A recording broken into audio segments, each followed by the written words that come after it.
Oke Kak, sebelumnya bisa perkenalkan diri dulu. Oh boleh. Oke, perkenalkan nama saya Rindy dari Fakultas Pertanian Universitas 28. Sebelumnya di sini dengan kakak siapa? Sedian. Sedian. Ya. Oke, baik. Kakak dengan siapa? Saya Aldin Ahmad Ramadan dari Prodi Teknik Sipil Angkatan Domba. Oh berarti dengan Kalsum.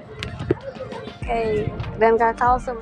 Kak Rindy ya. Oke, kita langsung masuk ke pertanyaan aja Kak. Yang pertama itu bagaimana cara Kakak ini melindungi diri dengan adanya penipuan online yang marak ini di sosial media Kak? Oke, baik. Terima kasih. Cukup menarik ya pertanyaannya.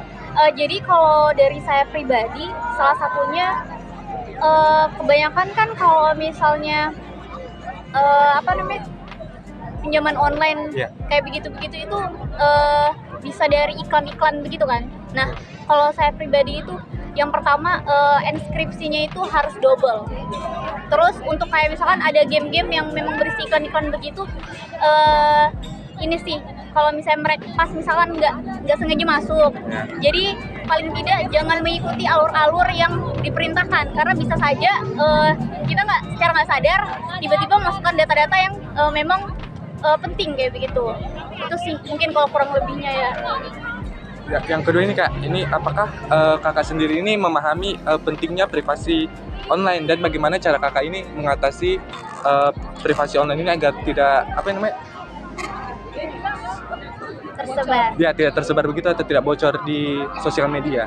Oke, kalau yang pertama mungkin karena bentuknya privasi ya. Jadi cukup untuk orang-orang terdekat yang memang kita percaya. Terus kita sendiri juga kalau bisa buat akun ataupun password itu yang memang tidak bisa dikenali sama orang lain. Unik lah pokoknya.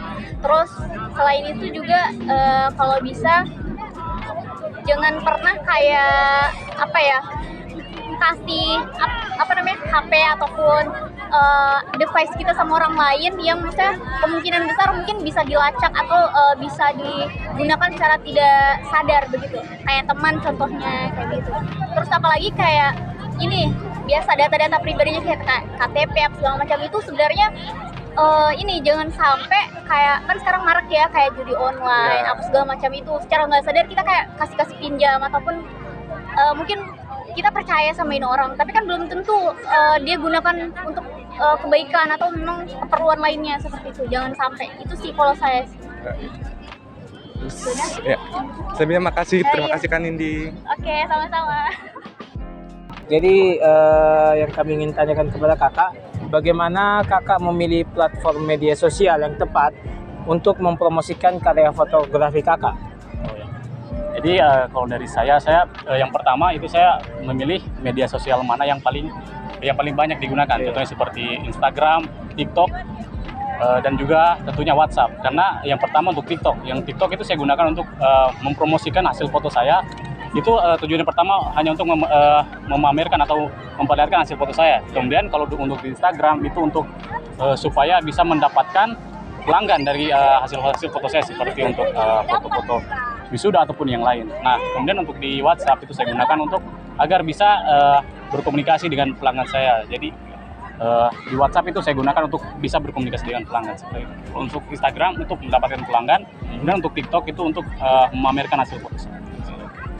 Mungkin untuk yang pertanyaan kedua yaitu apa strategi kakak untuk meningkatkan engagement di media sosial dengan karya fotografi kakak?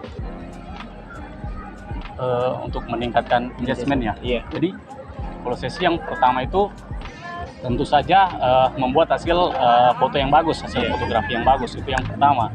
Kemudian mungkin saya akan melakukan kolaborasi dengan fotografer yang memang mungkin hasil foto itu sudah banyak dikenal oleh orang lain. Dan kemudian saya mungkin bisa join ke komunitas-komunitas foto agar hasil foto saya itu dapat dilihat lebih banyak orang. Seperti itu. Oke, baik, mungkin terima kasih Kak untuk wawancaranya. Terima kasih. Oke, sekian. Kakak pakai aplikasi apa ya untuk analisis dan desain struktur bangunan? Untuk aplikasi ada beberapa aplikasi sebenarnya, tapi untuk sekarang ini kami sering menggunakan untuk saya ya, angkatan baru ini saya sering menggunakan AutoCAD biasanya. Oh, Iya. cuman itu? Tidak ada yang lain lagi? Oke. Terus menurut kakak ya, seberapa penting memiliki keterampilan digital dalam mengelola proyek konstruksi yang rumit? Ya jadi kalau untuk zaman sekarang ya yang sudah maju, yang sudah memiliki AI, menurut saya aplikasi itu penting sekali karena kalau kita mau menggunakan manual itu untuk salah itu besar sekali, untuk salah perhitungan.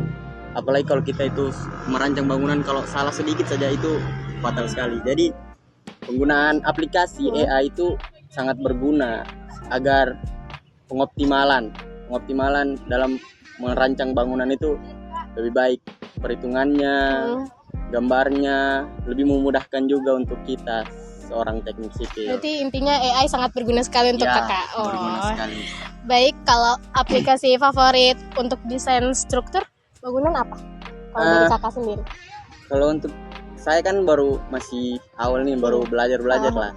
Untuk sekarang AutoCAD pastinya. Itu ya? Iya kan. Oh begitu. Terima kasih kak waktunya.